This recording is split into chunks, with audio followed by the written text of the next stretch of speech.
오늘은 가족의 재발견이라는 제목으로 함께 하나님의 말씀을 나누려고 합니다. 가족의 재발견 이러니까 좀 뭔가 영화 제목 같기도 하고 드라마 제목 같기도 하고 그러지 않습니까? 네. 오늘 가족의 재발견이라는 이런 주제를 가지고 말씀을 나누게 된 것은 우리가 지금 올 한 해 우리 교회 전체 표현은 성령 안에서 함께 지어져가는 교회입니다. 그런데 그 성령 안에서 함께 지어져가는 교회라는 표 아래 1월 달부터 3월 달까지는 지금 기도로 함께 기도하는 택전교회라는 주제로 이제 다시 저희가 계속해서 말씀도 나누고 주제를 여기에 많이 맞추고 있습니다. 그래서 아마 1월 달부터 지금까지 제가 함께 말씀을 나눴던 주제들을 보시면 대부분 기도에 관련되어 있는 것을 여러분들 아실 수 있을 겁니다. 그런데 갑자기 뜬금없이 기도가 아니라 가족, 아직 가족의 달도 아닌데 가족 이렇게 하니까 당황하실 수 있을 것 같습니다.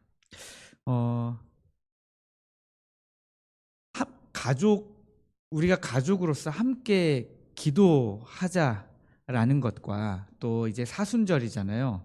사순절을 시작하면서 우리 주님이 우리를 위해서 이 땅에 오셨는데, 우리를 사랑하시기 때문에 이 땅에 인간의 몸을 입고 내려오셨는데, 과연 그 주님이 우리를 사랑하신 그 사랑으로 우리가 서로 사랑하는 것이 맞지 않느냐. 그랬을 때 우리가 함께 기도하는 가족, 함께 사랑하는 가족, 그런 가족이 되기를 바라는 마음으로 우리가 가족의 재발견이라는 제목으로 말씀을 나누게 된 것입니다. 요즘에는 가족의 개념이 계속해서 이렇게 좁아지고 있습니다. 그런데 예전에는 그냥 가족의 개념이 좁아지고 있습니다 하면 표현이 됐거든요. 근데 요즘에는 가족의 개념이 완전히 틀어지고 있는 것을 볼 수 있습니다. 어떻게 그렇게 되는지 제가 한번 설명을 드릴게요. 예전에는 대가족이었죠. 할아버지, 할머니, 아버지, 어머니, 그 형제들, 그 다음에 자손들 이렇게 같이 사는 게 굉장히 당연했습니다. 당연히 다 같이 모여서 사는 집성촌이 굉장히 너무나도 당연했고요. 그렇게 온 가족이 모여 살 뿐만 아니라 그 동네 전체가 가족이라고 해도 될 정도로 그렇게 우리가 굉장한 대가족 중에서도 대가족을 이루며 살았죠. 그러다가 그것이 다 떨어지고 할머니, 할아버지부터 이렇게 해서 손주들까지 살다가 그 다음에는 핵가족이라는 말이 나왔습니다. 그래서 이제는 부모와 자녀만 같이 사는 그런 핵가족 시대가 되었다가 몇 년 전까지는 1인 가구가 굉장히 많아졌습니다. 그런데 이제 1인 가구 시대도 지나갔습니다, 여러분. 1인 가구 시대도 지나가고 요즘에는 드라마에서도 나오지만 조립식 가족이라는 말이 나오기 시작했죠. 네, 조립식 가족 그러면은 언뜻 보면 이해가 안 되시잖아요. 그런데 1인 가구의 가장 큰 문제가 뭐였을까요? 혼자 사는 게 너무 외로운 거예요. 혼자 사는 게 너무 외롭고 누가 좀 말동무가 좀 있었으면 좋겠고, 그리고 혼자 살다 보니까 혼자서 경제적인 부담을 다 져야 되잖아요. 집에 관련한 돈부터 시작해가지고 공과금이라든지 먹고 사는 문제, 아니면 가구를 사는 것조차도 다 혼자 나만을 위해서 사야 되다 보니까 부담이 되는 거예요. 그래서 조립식 가족이라고 하는 말은 결혼하지 않은 1인 가구들이 모여서 조립식으로 사는 거예요.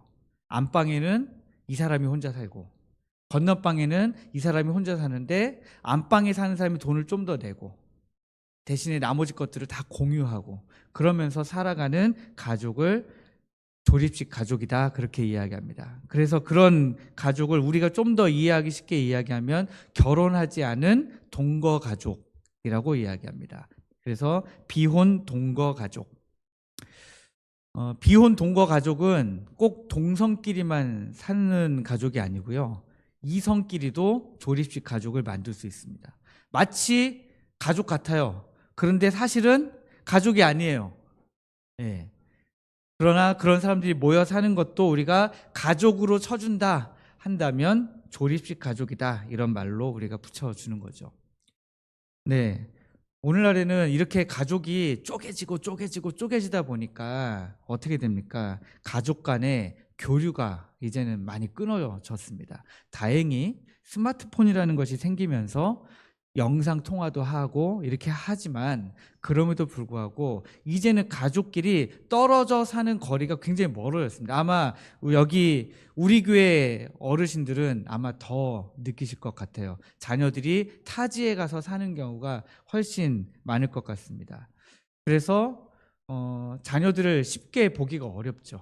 1년에 한두 번. 네. 그런데 놀랍게도 서울에 사는 부모님과 서울에 사는 자녀들도 1년에 보는 횟수는 비슷비슷합니다. 그들도 같은 지역에 살고 있지만 쉽게 볼 수가 없어요. 물리적, 거리적 장벽으로 인해서 관계가 점점 단절되어 갑니다. 그리고 무엇보다도 이제는 사생활을 존중해야 된다는 인식이 확산되면서 사생활을 방해하지 않기 위해서 자녀들이요, 그냥 독립도 쉽게 해버리고, 그 다음에 쉽게 찾아가면 안 되는, 자녀의 집이라고 해서 그냥 아무 때나 가면 되는 게 아니죠. 그래서 우스갯소리로 아파트 이름이 왜 이렇게 계속 어려워지느냐, 저희가 살고 있는 아파트 이름만 해도 되게 어렵거든요. 네. 대우 네오빌 프리미엄 2차 아파트. 여러분 아마 제가 이렇게 말씀드려도 못 찾아오실 겁니다. 근데 이것보다도 더 어려운 이름을 가진 아파트들이 요즘에 막 나오죠. 제가 요즘에 대신방 기간이잖아요. 대신방이라는 이름이 좀 약간 좀 무색해요. 대자는 좀 빼야 될 것 같아요. 예, 왜냐면 시간이 생각보다 신방하는데 제가 시간을 많이 안 쓰고 있거든요. 예, 몇 가구 정도는 돼야 제가 바쁘게 될지 지금 헤아려 보고 있습니다. 한 주에 하루 이틀이면 신방이 다 끝나더라고요. 그래서 아직까지는 이건 소신방이다, 저는 이렇게 생각하고 있습니다. 중신방도 아직은 안 되는 것 같고 소신방 기간인데, 이 소신방 기간 동안에 제가 여러 집을 막 갔다 왔을 거잖아요. 아파트도 막 갔다 왔을 텐데, 갔다 와서요, 그 아파트 이름이 뭐였지? 하면 생각이 안 나는 거예요. 그 아파트에 제가 내비게이션에 다 찍고 갔거든요. 그런데 갔다 오면은 그 집 아파트 이름이 뭐더라? 그럼 생각이 안 납니다. 시어머니가 못 찾아오게끔 아파트 이름을 어렵게 지었다, 이런 얘기가 벌써 몇 년 전부터 있었습니다. 네. 그런데 어쨌거나 사생활을 존중하자라는 문화 때문에 이 가족 간의 소통은 계속해서 줄어들고 있습니다. 그래서 가족이라고 하는 공동체 의식이 점점 희미해져 가다 보니까 이제는 벌써 이 말도 나온 지 꽤 오래됐죠. 누가 가족이라고 이야기합니까? 이웃이 가족이다. 이웃 사촌이 바로 가족이다. 가족보다 더 가까운 이웃 사촌. 그리고 가족보다 더 많이 만나는 사람들이 회사에 가면 있잖아요. 그래서 회사도 가족 같은 회사를 표방 많이 하죠. 그런데 실제 가보면 가족의 가장 안 좋은 점만 모아서 가족 같은 회사를 만들었다는 사실을 우리가 알 수 있습니다. 우리도 가족 같은 교회가 되면 너무 좋은데, 가족의 가장 안 좋은 점들만 모아서 잔소리만 모아서 우리가 교회라는 가족 같은 교회를 만들었다면 아마 좀 어렵겠죠. 그래서 요즘에는 아마 이런 질문이 나오는 것 같습니다. 앞으로 10년 뒤에도 여전히 결혼이라는 제도와 가족이라는 제도는 여전히 유지가 될 것인가? 10년 정도 뒤쯤에도 여전히 사람들이 결혼하고 여전히 혼인신고를 하고 가족이라는 것을 유지하려고 노력하고 있을까라는 질문을 지금 미래학자들이 하고 있어요. 그래서 가족의 개념을 다시 정의해야 된다라는 말들이 나오고 있습니다. 성평등한 민주사회, 그리고 여성 대중운동을 목표로 해서 1987년에 설립된 여성 단체가 있는데요. 한국여성민우회라고 해요. 저는 사실 이 단체를 잘 몰라요. 인터넷에 쳐보고 나온 걸 그냥 말씀드린 겁니다. 이 단체가 뭐라고 말했는지를 말씀드리기 위해서 한국여성민우회라고 했는데, 그래도 이 단체가 무슨 단체인지는 알고 인용해야 되겠다 싶어서 말씀드리는 겁니다. 이 단체가 뭐라고 이야기하고 있느냐면, 우리 사회는 기존 법적 가족을 넘어 관계 맺으며 공동체를 형성하고 서로를 돌보고 일상을 나누는 사회로 변화하고 있다. 되게 어려운 말로 표현했지만 쉽게 이야기하면 가족이라는 것은 더 이상 필요 없을 정도로 무너지고 있다. 의미가 없을 정도로 가족이라는 개념이 무너지고 있기 때문에 우리가 일상 사회에서 가족 같은 분위기를 만들어야 된다. 이런 이야기입니다. 이게 지금 여성 단체에서 하고 있는 이야기예요. 아까 말씀드린 조립식 가족, 김하나, 황선우라는 작가가 있어요. 이 두 작가가 같이 쓴 책이 있습니다. 공동 저자인데 여자 둘이 살고 있습니다라는 책이에요. 여자 둘이 살고 있습니다. 사실 저는 안 읽어봤습니다. 그런데 누가 읽는 걸 봤습니다. 제 아내가 읽더라고요. 네. 그런데 이 책에 나오는 이야기들은 제목 그대로 여자 둘이 사는 이야기예요. 여자 둘이 한 아파트를 소유하고 그 아파트 안에서 서로 간에 이렇게 저렇게 가족 같은 모습으로, 가족은 아닌데 가족 같은 모습으로 살아가는 이야기가 담겨져 있습니다. 혼자도 싫고 결혼도 싫은데 가족은 필요한 사람들, 그런 사람들의 이야기가 나와 있죠.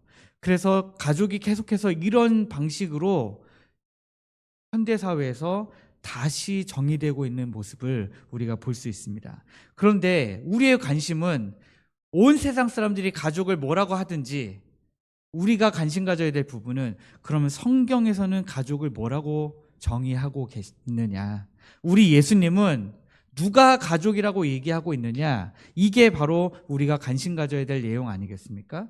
그래서 오늘 우리가 읽었던 31절부터 35절까지에 나와 있는 이 말씀을 통해서 예수님은 가족을 어떻게 정의하고 계시는지, 예수님의 말씀을 통해서 이 가족에 대한 재발견을 하는 시간이 되기를 주님의 이름으로 축복합니다.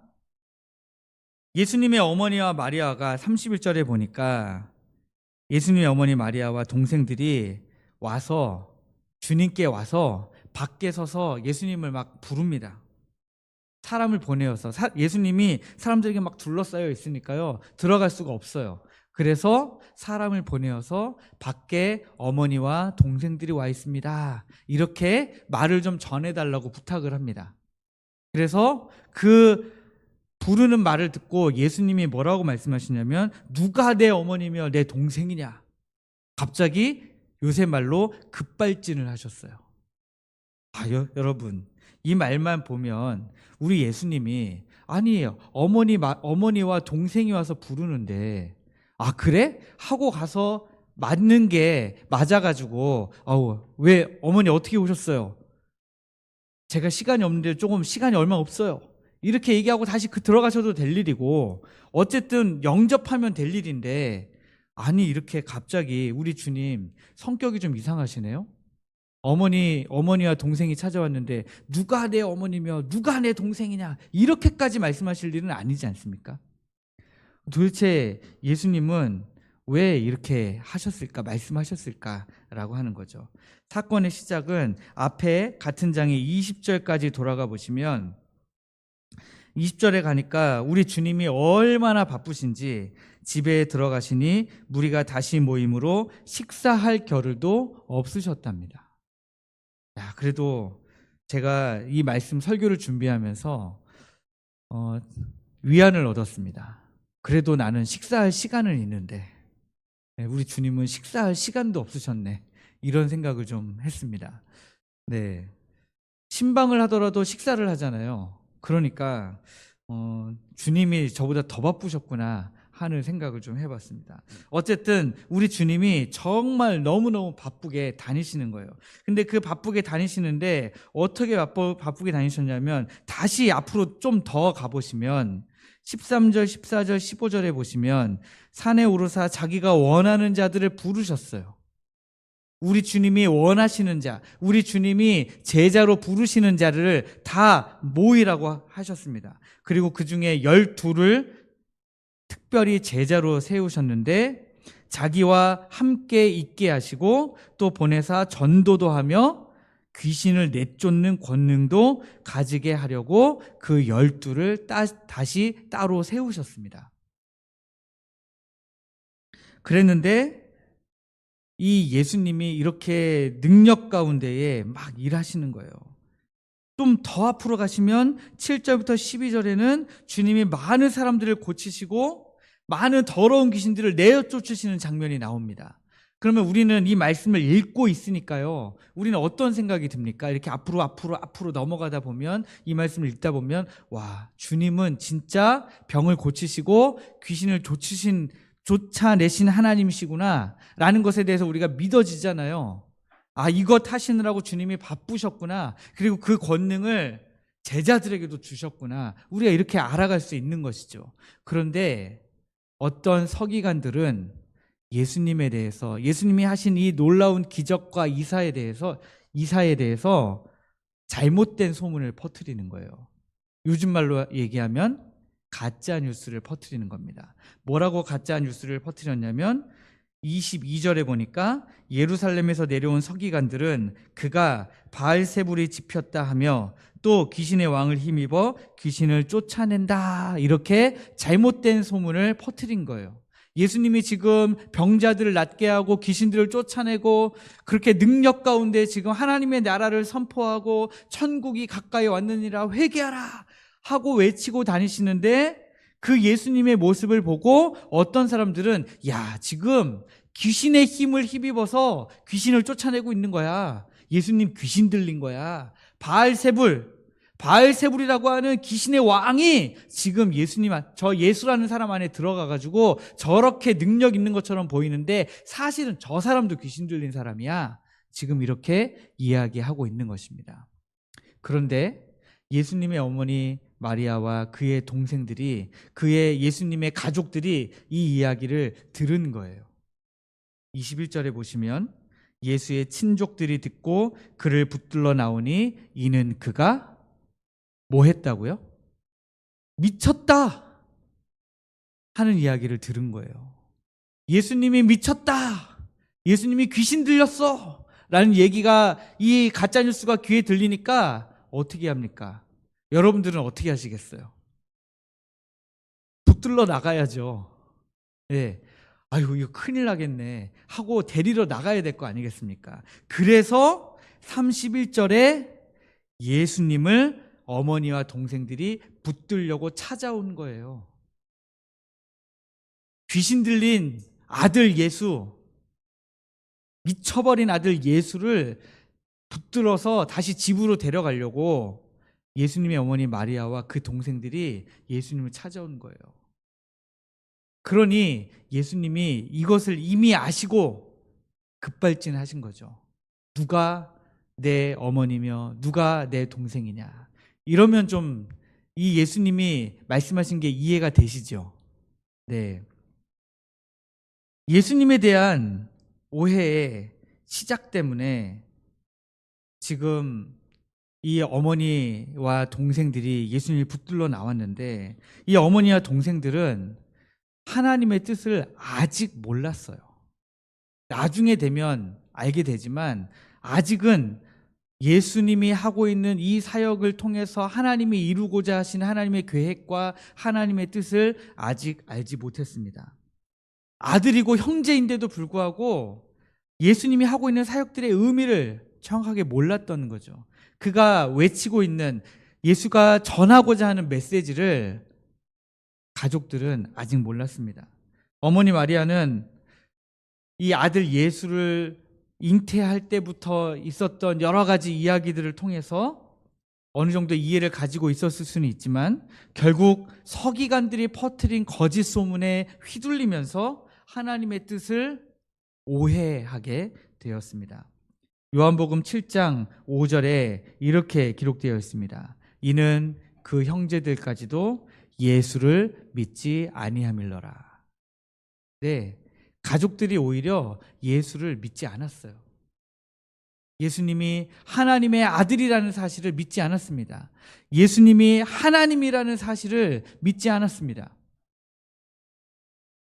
그렇기 때문에 예수님의 가족인데도 불구하고 예수님이 하시는 사역의 의미를 알지 못하다 보니까 예수님 입장에서는 진정한 의미의 가족으로 여길 수가 없는 상황이었던 것입니다. 왜냐하면 예수님이 하시는 그 사역의 의미를 모르기 때문에 예수님을 미쳤다, 귀신 들렸다, 오해하는 가족, 그 가족에 대해서 우리 주님은 분명하게 냉정하게 말씀하신 것이죠.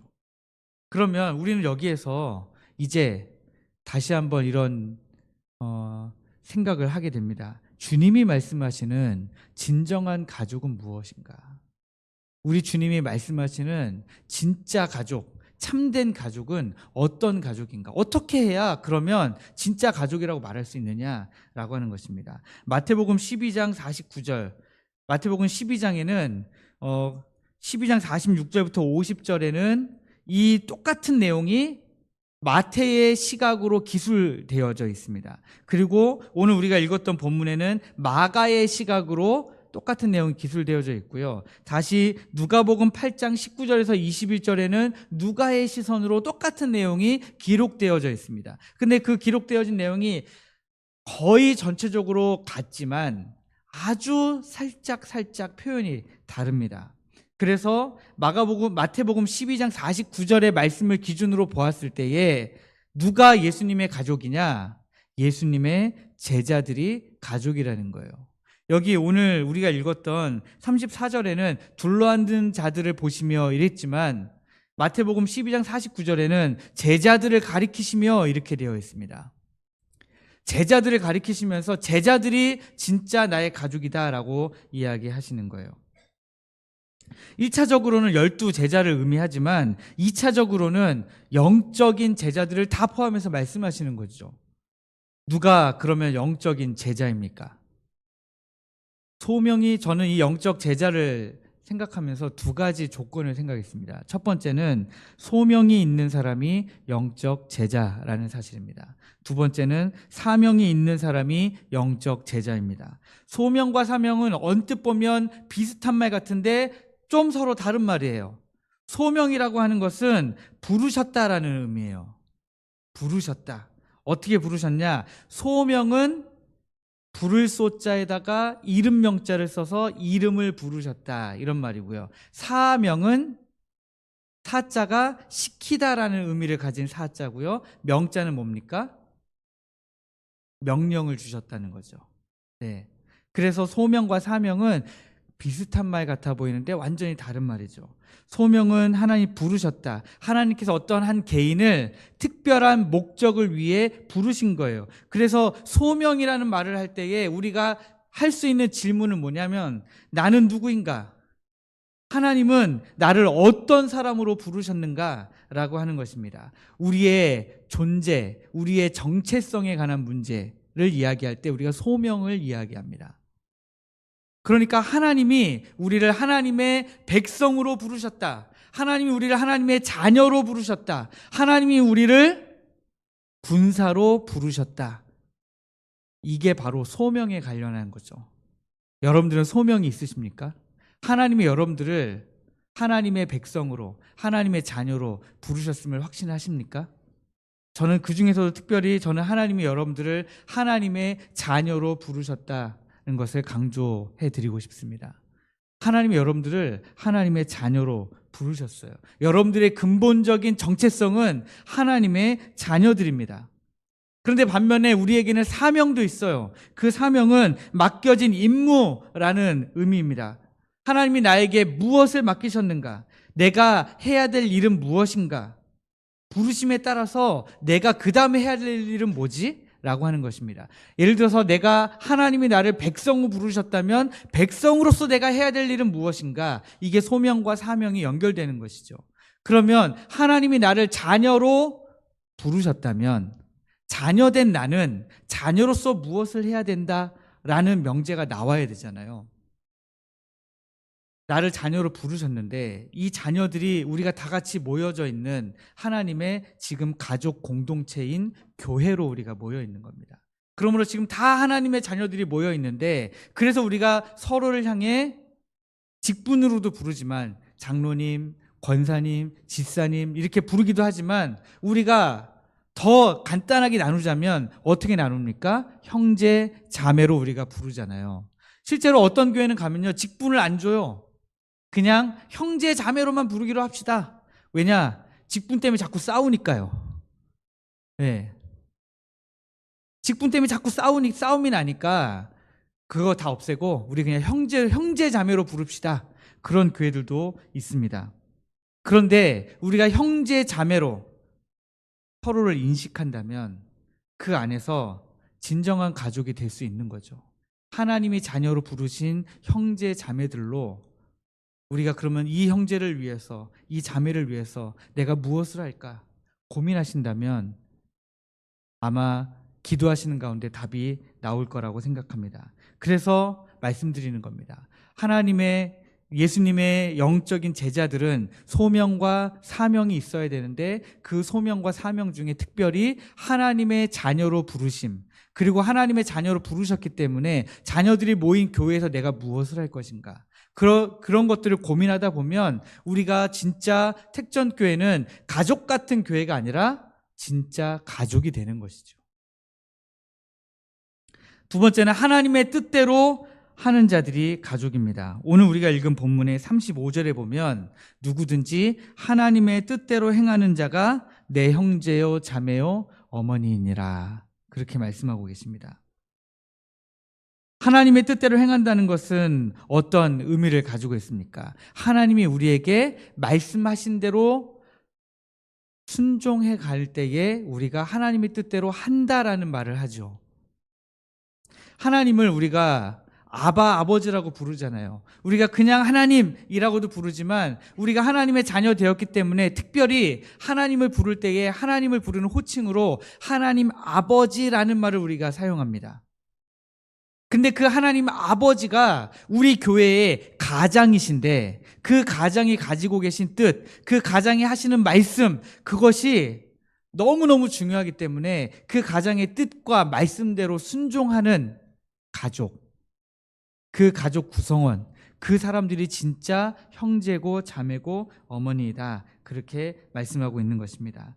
그래서 저는 마가복음 12장 30절과 31절 말씀을 굉장히 중요하게 생각한다고 여러 번 말씀드렸습니다. 첫째는 이것이니 내 마음을 다하고 목숨을 다하고 뜻을 다하고 힘을 다하여 주 너의 하나님을 사랑하라 하신 것이고, 둘째는 이것이니 내 이웃을 내 자신과 같이 사랑하라.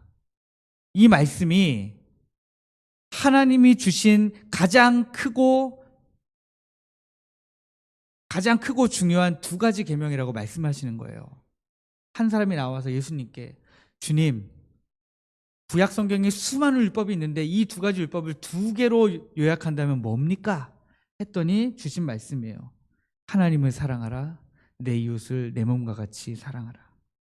그 말씀에 순종하는 삶, 그 삶을 우리가 살아갈 때에 하나님의 진정한 가족이 될 수 있는 것입니다. 아버지의 뜻을 존중하고 따르는 자들, 그 사람들이 바로 가족이 될 자격이 있는 것입니다.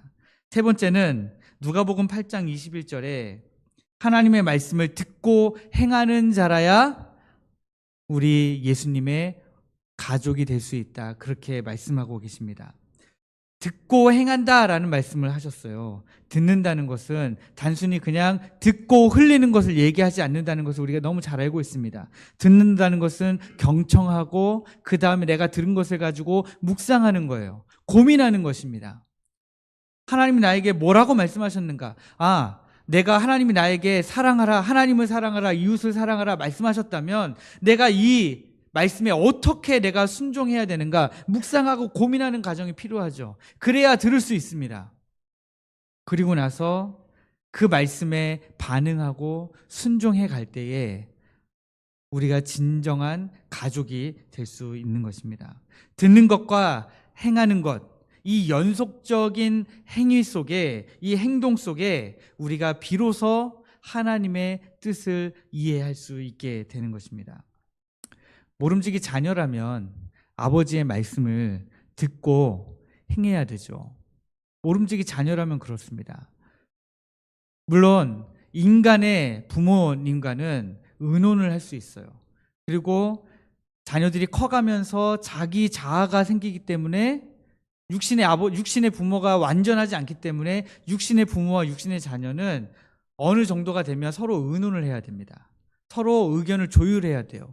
그러나 하나님 아버지와 그의 자녀들은 그렇지 않아요.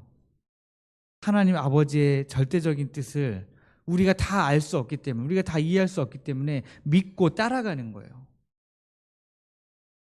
우리 하나님은 그래서 선하신 하나님이시다, 실패하지 않으시는 하나님이시다, 실수하지 않으시는 하나님이시다라고 고백하는 이유가 바로 거기 있습니다. 실수하지 않으시고 실패하지 않으시는 하나님, 완전하신 하나님, 그 하나님을 믿기 때문에 그 아버지가 우리에게 주시는 명령과 그 아버지의 말씀을 우리가 그대로 순종하자라고 우리가 이야기하는 것입니다.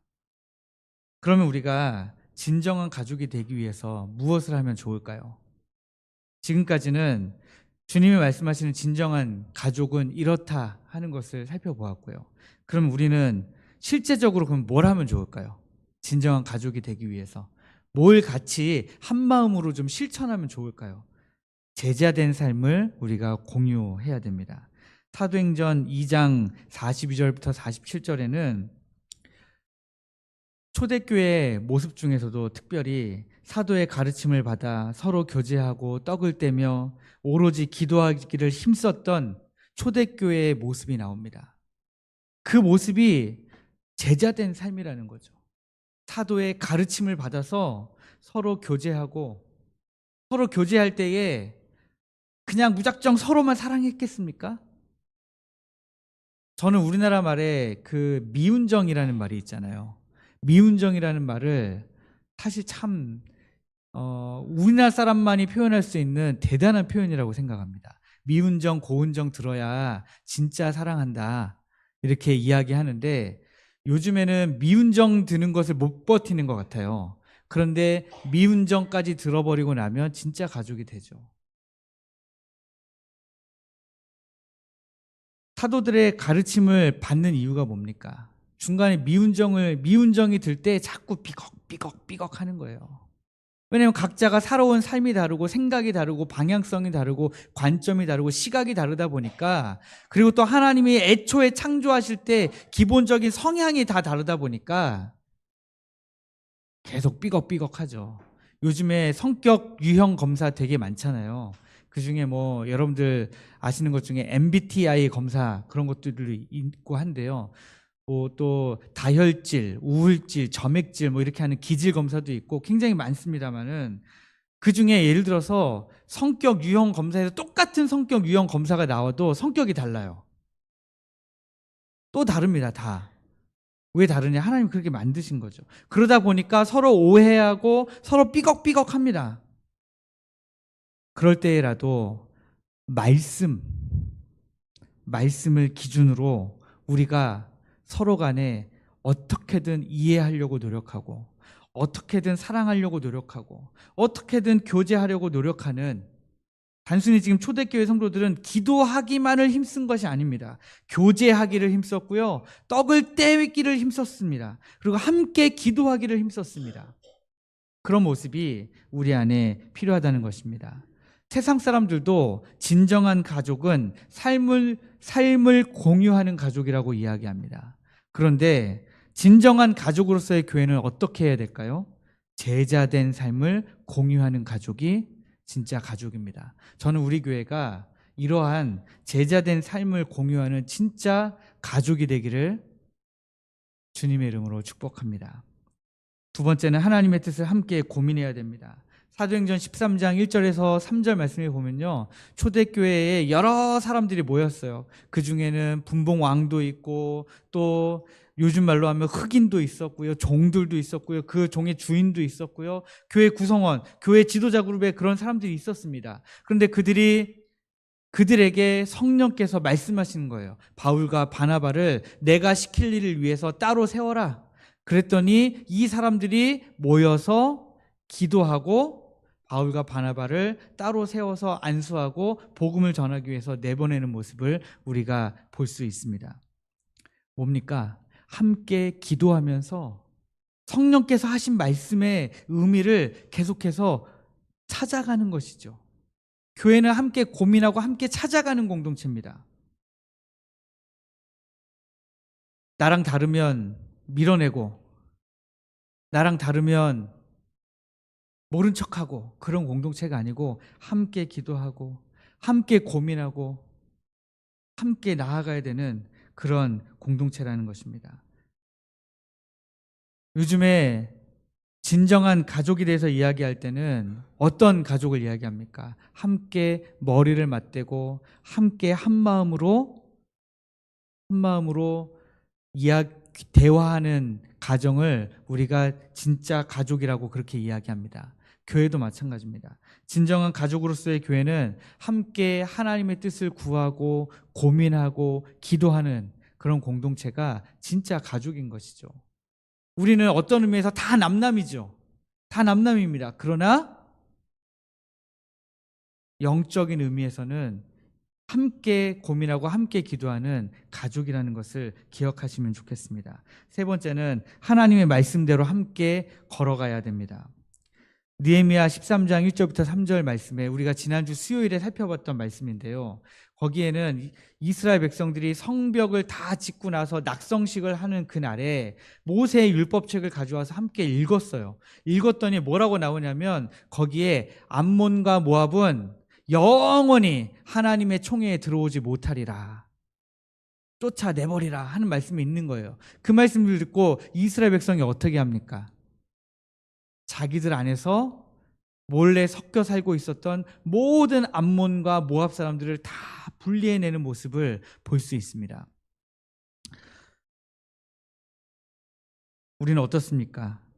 율법을 듣고 그 섞인 무리를 담대하게 골라내는 작업이 쉽지 않았을 거거든요.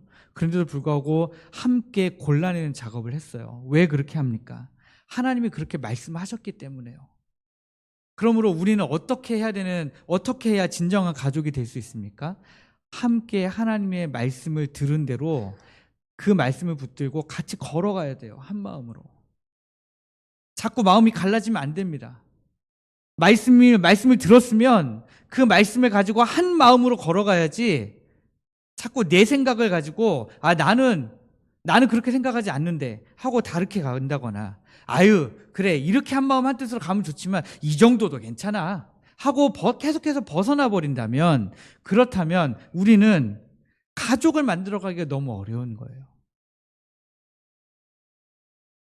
여러분들 다 부모님들이시니까, 부모님의 삶을 사신 분들이 훨씬 많으시니까, 지금 여기 자녀들도 있지만, 우리 가족은 이런 가족이었으면 좋겠어서 어릴 때부터 계속해서 교육해 왔는데 자녀들이 커가면서 계속 이 뜻을 벗어나 버리면 마음이 힘드시잖아요. 우리 하나님도 마찬가지입니다. 우리 하나님은요, 이 가족으로서 자꾸 벗어나려고 하는 사람들이 있으면 하나님 계속해 치세요. 쳐서 계속 안으로 들어오게 만드십니다. 그러니 우리가 따로따로 걷지 말고요, 함께 걸었으면 좋겠습니다. 함께 하나님의 말씀을 중심으로 우리가 걸어가는 그런 가족이 되면 좋겠습니다. 성령 안에서라는 말을 좀 더 설명할 필요를 느낍니다. 성령 안에서 우리가 함께 지어져 가는 공동체인데, 이 성령 안에서라는 말을 좀 더 분명하게 해야 될 필요를 느껴요. 그래서 주보에는 없는데 성령 안에서라는 말을 간단하게 요약하면 이렇게 요약할 수 있을 것 같아요. 성령 안에서라는 말은 성령께서 도우시는 가운데, 내 힘으로는 안 되는 거예요. 성령께서 우리를 도와주셔야만 가능한 거죠. 우리가 진정한 가족이 되려면 이것 해야 되고 제자된 삶을 공유해야 되고 함께 고민해야 되고 함께 걸어가야 됩니다 했는데 잘 안 되잖아요. 우리의 힘으로는 안 되거든요. 나는 그렇게 하려고 했는데 나도 모르게 벗어날 때가 있거든요. 그럴 때에 우리가 누구를 의지해야 됩니까? 성령님의 도우심을 의지해야 됩니다. 그게 성령 안에서의 첫 번째 의미입니다. 두 번째는 성령께서 인도하시는 대로 내 마음과 내 계획과 내 생각을 내려놓는 거죠. 포기하는 겁니다. 성령께서 인도하시는 대로 따라가는 거예요. 내가 생각한 대로 가는 게 아니라요. 내가 생각한 어떤 생각이 떠오를 수 있어요. 그럴 때에 잠깐 내려놓으시고 성령 하나님은 나를 어떻게 인도하시는가? 기도의 자리에서 성령 하나님의 인도하심을 좀 구하시면 좋겠습니다. 그게 성령 안에서 우리가 진정한 가족이 되어가는 길입니다. 갈라디아서 5장 16절에 너희는 성령을 따라 행하라. 너희는 성령을 따라 행하라. 너의 생각을 따라 행하라. 너의 계획을 따라 행하라. 너의 뜻대로 해라. 그렇게 말씀하지 않으셨습니다. 성령을 따라 행하라고 말씀하십니다. 세 번째는 성령 안에서는 성령의 능력으로입니다.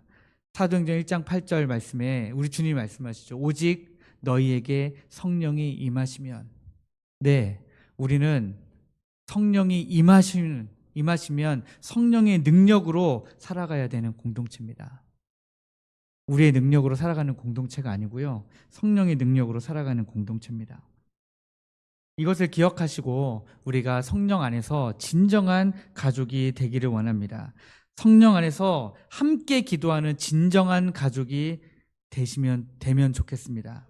로마서 8장 15절부터 16절 말씀에 너희는 다시 무서워하는 종의 영을 받지 아니하고 양자의 영을 받았으므로, 양자의 영이라고 하는 것은 하나님이 우리를 자녀로 불러주셨다는 거죠. 우리가 하나님을 아빠, 아버지라고 부르짖느니라. 성령이 친히 우리의 영과 더불어 우리가 하나님의 자녀인 것을 증언하시나니, 이렇게 기록하고 있습니다. 성령 안에서 우리가 함께 기도하는 그런 가족이 되어야 됩니다.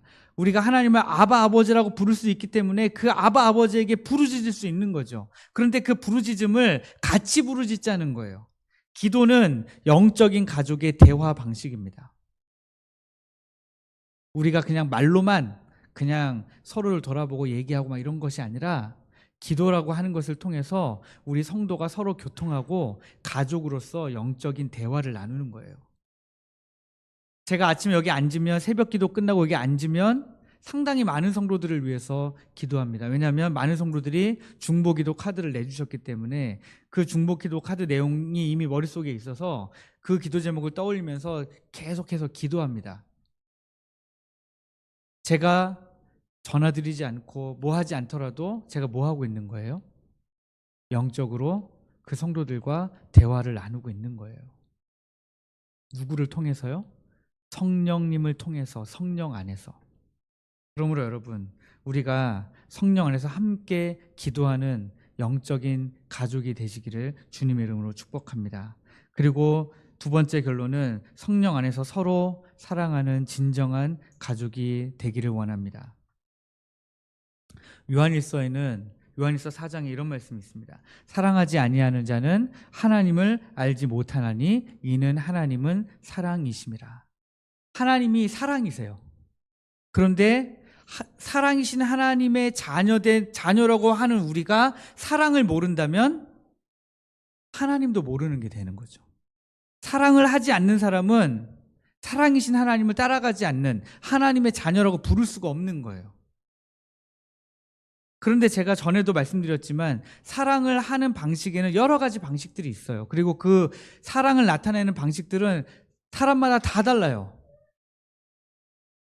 사랑을 주고받는 방식이 다르다는 이야기입니다. 그 사랑을 주고받는 방식이 다르다고 해서 잘못된 게 아니에요. 다른 겁니다. 그냥 우리는 다른 것을 틀리다로 많이 배워왔는데요, 틀리지 않습니다. 다 다른 거예요. 그런데 그 서로 다른 방식으로라도 우리가 서로 사랑하자는 거예요. 서로 사랑해야 됩니다. 사랑하는 자들아, 하나님이 이같이 우리를 사랑하셨은즉 우리도 서로 사랑하는 것이 마땅하도다. 마땅하죠. 마땅히 사랑해야 됩니다. 하나님이 우리를 사랑하셨기 때문에 우리도 서로 사랑해야 돼요. 성경에 이런 구절이 너무 많아요. 제가 그래서 마지막 한 절만 더 읽어드릴게요. 요한복음 13장 34절 35절에 나와 있는 말씀입니다. 새 계명을 너희에게 주노니 서로 사랑하라. 내가 너희를 사랑한 것 같이 너희도 서로 사랑하라. 너희가 서로 사랑하면 이로써 모든 사람이 너희가 내 제자인 줄 알리라. 근데 제자는 누구라고요?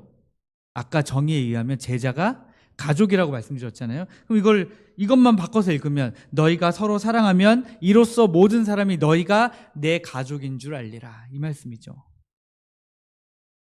여러분, 오늘 우리 택전교회는 함께 기도하고 서로 사랑하는 가족으로 재탄생되기를 주님의 이름으로 축복합니다.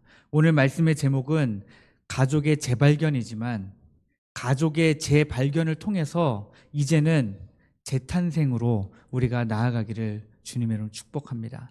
그래서 가족 같은은 빼버리고요. 그냥 가족 포항 택전교회 되기를 우리가 함께 노력하고 함께 기도하고 함께 이루어 가시기를 주님의 이름으로 축복합니다. 기도하겠습니다. 우리 같이 찬양하겠습니다. 축복하면서 찬양했으면 좋겠어요. 그래서 지난주에도 특송으로 불렀고 우리가 전에도 불렀는데 하나님의 사랑이 아시잖아요. 이 찬양 같이 찬양하면서 옆에 분들, 뒤에 분들 축복하시면서 이 찬양 같이 찬양했으면 좋겠습니다. 하나님의 사랑이 당신의 삶 가운데 가득하기를 축복합니다. 하나님의 은혜가 우리 가운데 가득하길 다시 한번 찬양합니다. 하나님의 사랑이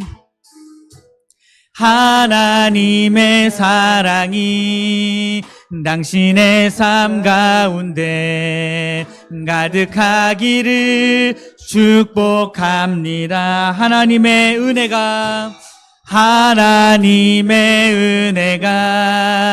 우리 가운데 가득하길 한 번만 더 찬양하겠습니다. 하나님의 사랑이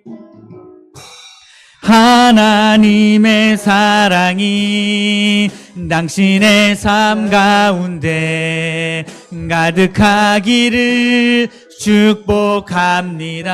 아멘. 하나님의 은혜가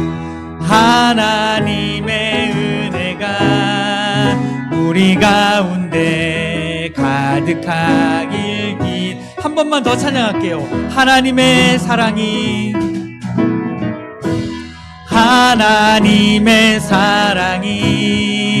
당신의 삶 가운데 가득하기를 축복합니다. 하나님의 은혜가 우리 가운데 가득하길 기도합니다. 우리 함께 잠깐 기도했으면 좋겠습니다. 우리를 서로 축복하면서 기도하기를 원합니다.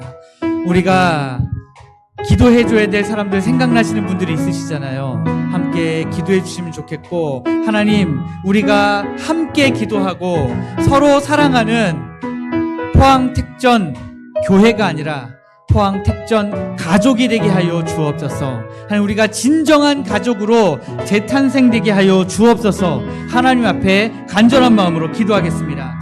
아버지 하나님이여, 주님 은혜를 감사합니다. 아버지 하나님이여, 주님 하나님의 사랑이 우리 성도들의 삶 가운데 가득하기를 하나님 축복합니다. 하나님의 은혜가 우리 가운데 가득하길 기도하오니, 아버지 하나님이여, 주님 우리가 함께 기도하는, 성령 안에서 함께 기도하는 가족이 되게 하여 주옵소서.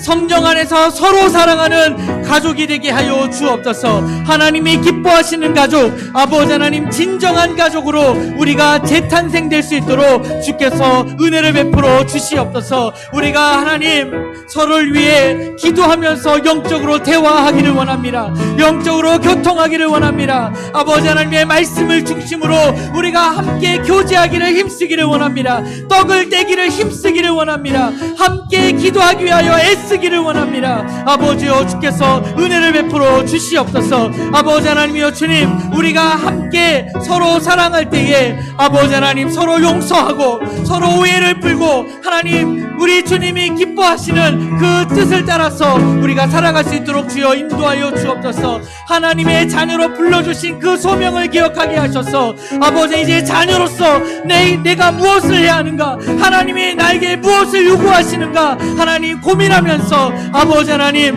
살아갈 수 있도록, 이 교회를 섬길 수 있도록, 우리 가족이 되어갈 수 있도록 아버지 하나님 주께서 역사하여 주시옵소서. 아버지 하나님 주님 감사합니다. 네, 감사합니다.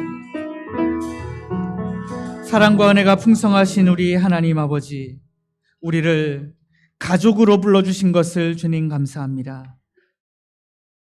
우리가 함께 기도하는 공동체 되기를 원합니다.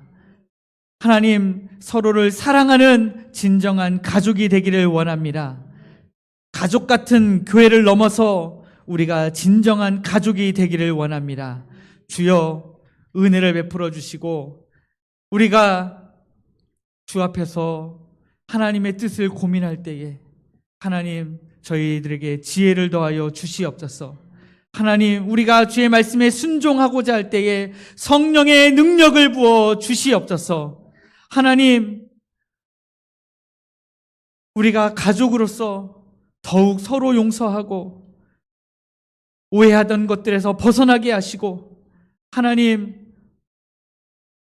자녀된 서로의 진짜 모습을 볼 수 있도록 주께서 인도하여 주옵소서.